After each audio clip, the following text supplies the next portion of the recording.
студените зимни месеци, за да могат да преживеят зимата, защото тези хора иначе нямаше да се справят. Толкова благородна работа, ти. Защо ти се занимаваш с политика? Ами, много хубав въпрос. Нали? Да. Сам си го измислих.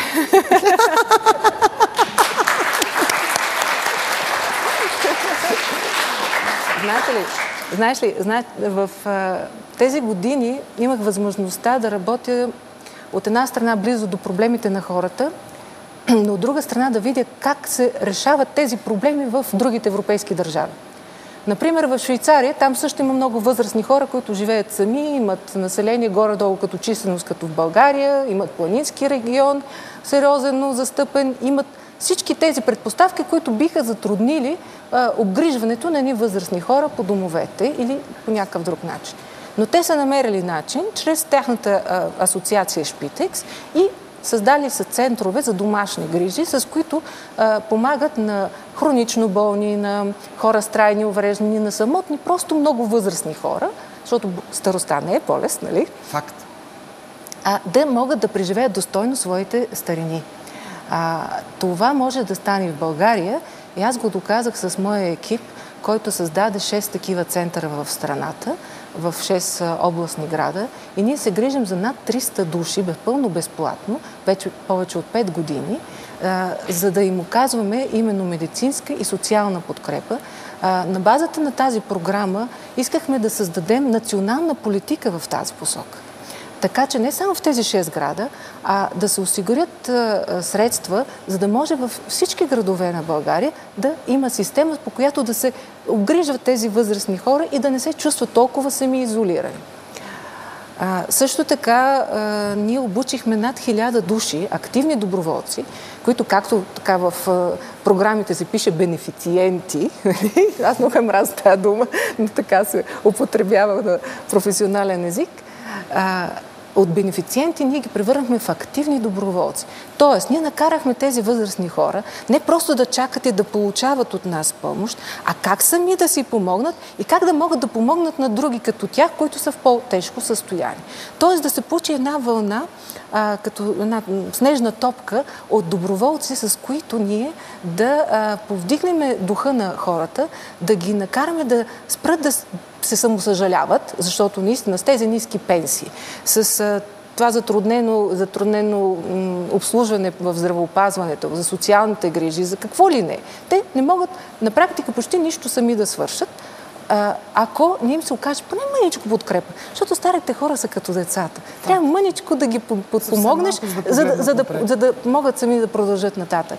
И в този стрес, който преживяха през последните 20 години, Български червен кръст със своите 28 областни организации, защото ние имаме в цялата страна представителства, подпомага именно по различни пътища тези възрастни хора да се приобщат към общността, да бъдат част от нея, да заживеят своя живот. И така, да кажем, възрастните хора от Ловеч, наши доброволци, започнаха да събират дрежки за деца и подпомогнаха дома, който е до Ловеч, за сираци. Прекрасно! Те самите, които имат по 100 лева пенсия, започнаха да помагат на още по-беззащитни. И това е една вълна на добро. Това е прекрасно, но какво общо има с политиката? Ами политиката трябва да... Значи тази политика, която в България се случва, за съжаление, се превърна нещо като мръсна дума.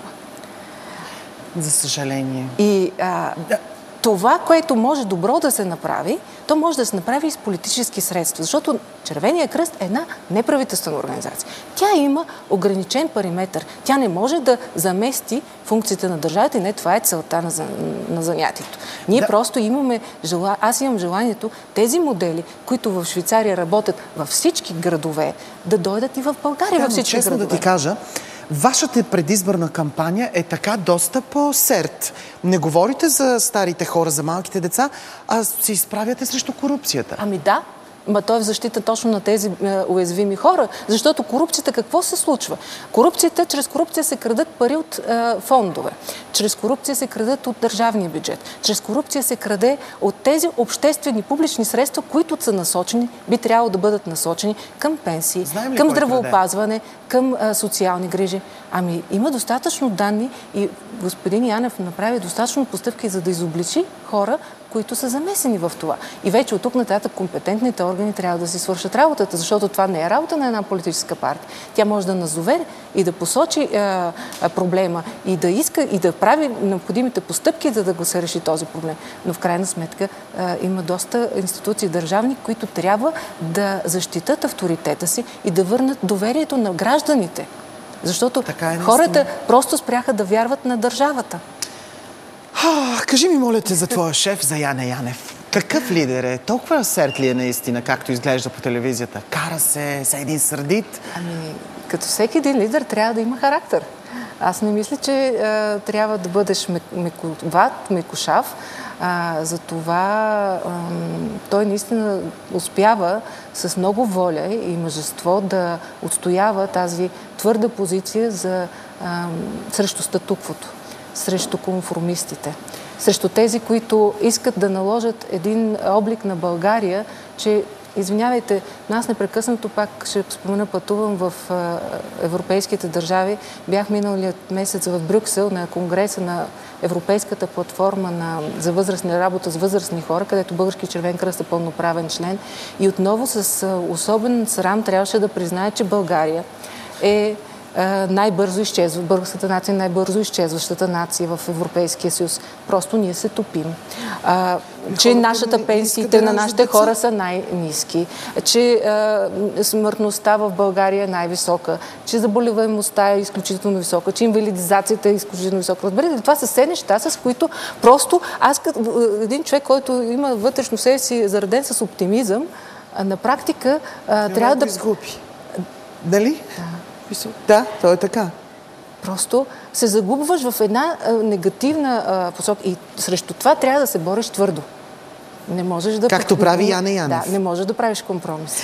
Какво мислиш за обвиненията, че Яне Янев е ченге? Какво да ви кажа? Просто той е доста млад, 37-8 годишен. За да бъде такъв някога вербуван, значи това трябва да стане някъде в неговото детство. Нали разбирате колко нелепо звучи това? И ако тук няма въпрос за интерпретации, просто трябва някой, ако го мисли, да го докаже. Както прави той. Както прави той. Разбрах, че имаш пораснал син. На колко години е? Той е на 14 години и в общи линии преди кариерата за мен на първо място е семейството. За разлика от много жени, които така неистово държат да се качат някъде на върха, с цената едва ли на много жертви, аз не бих жертвала семейството си заради това. И за това, когато започнах, направих тези постъпки в политиката, разговорът ми беше първо в семейството и ако не бях получила тяхната подкрепа, нямаше да те питам какво мисли семейството ти за това. Нямаше да се захвана с тази работа. Но наистина в България нещата са опряли вече ножа до кокала опрял. И трябва да се предприемат мерки. И в крайна сметка вярвам, че могат да има един позитивен резултат само ако свестни хора, ако нормални хора, които са се доказали досега в своите професии, поемат и този тежък кръст на политиката, за да реализират своите знания, опит и да ги направят възможни да се помогнем и да се решат проблемите в цялата държава. Моят син е много, много чаровен и така ме предпори: мамо, ти ще успееш, обаче ще трябва да ти се промени начинът на живот. Готова ли си за това? Ме попита той. Много момче, наистина. Аз наистина се надявам вашите предизборни обещания да бъдат изпълнени един ден, независимо кой ще спечели изборите. Благодаря ти много, че беше тук. Имаме една игра. Събираме пари за благотворителна кауза. Ако отговориш точно, кратко и честно на няколко въпроса, тези 20 лева ще отидат за благотворителност. Готова ли си? Чудесно, готова съм. Супер. Вярваща ли си? Да. Неправдата, която не ти дава мира, е? Бедността. Принципа, на който никога няма да изневериш? Вярата. Коя е книгата на нощното ти шкафче? Не пипай тази книга. Добре, защо само на добрите хора им се случват лоши неща? Това не е вярно. Колко време отделяш пред огледалото сутрин? 10 минути. Последен въпрос. Твоят порок е? Тук вече ме затруднихте. Нямаме ли пороци? Не казвай, че нямаш. Не бива да нямам пороци. Закъснявам. Закъсняваш. Да. Спечелили си парите и ще отидат им за благотворителност. Ето, прибираме ги тук, при всички останали. Надежда, благодаря ти много.